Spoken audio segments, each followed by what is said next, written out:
産の季節になり刺激が増えたことでしーちゃんが卵をつけましたが、体型偏差が大きかったせいもあるのか、卵だけでなく内臓も外へ押し出してしまいました。哺乳類でいうと子宮脱のような状態に見えます。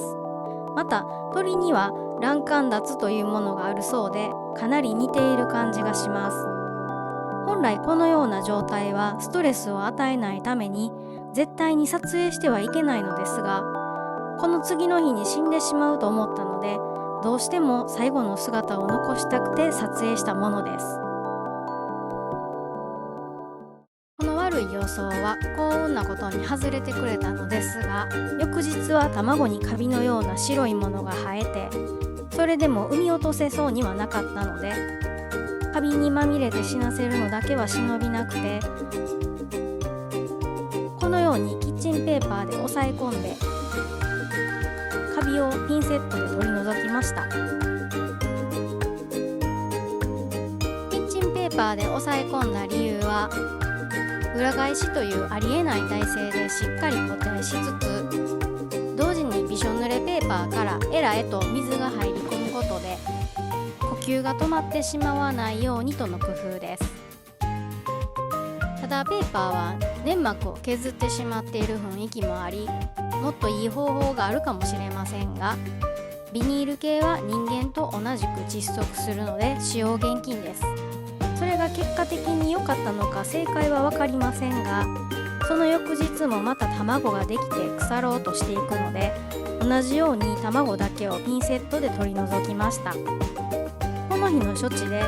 肛門口がうまく開いたのか、腹圧が伝わったのか、正解はやはり不明ですが、ここまで溜まっていたうんちがやっと出てくれました。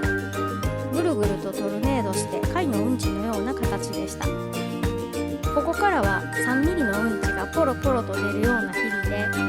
頑張って食事もしっかりしてくれています。卵管か何か分かりませんが、飛び出た内臓が真っ赤に充血して肥大したり、大きな膜に覆われたり、こちらが気絶しそうな毎日だったのですが、毎日薬水を取り替えて過ごさせて、4月17日に病棟へ移して、5月2日の様子がこちら。本当にものすごく頑張ってくれています。豚や牛の子宮脱、鳥の卵管脱は飛び出した内臓を傷つけないように注意しながら、体内に押し戻していくか切除して投薬するかで、基本的には獣医さんの仕事の領域となるようです。魚もイルカくらい大きければ処置できるかもしれませんが、こんなに小さな体にそのような処置は不可能なので、うまく腐って落ちるか小さく縮むのを待ってみています。どうなるかは誰にも分かりませんが、もし同じような症状のメダカがいたら、こういった症例もあるという励ましを持って、世話人は諦めることなくお世話をしてあげてください。また症状が落ち着いたら30分以下の影日光浴もさせます。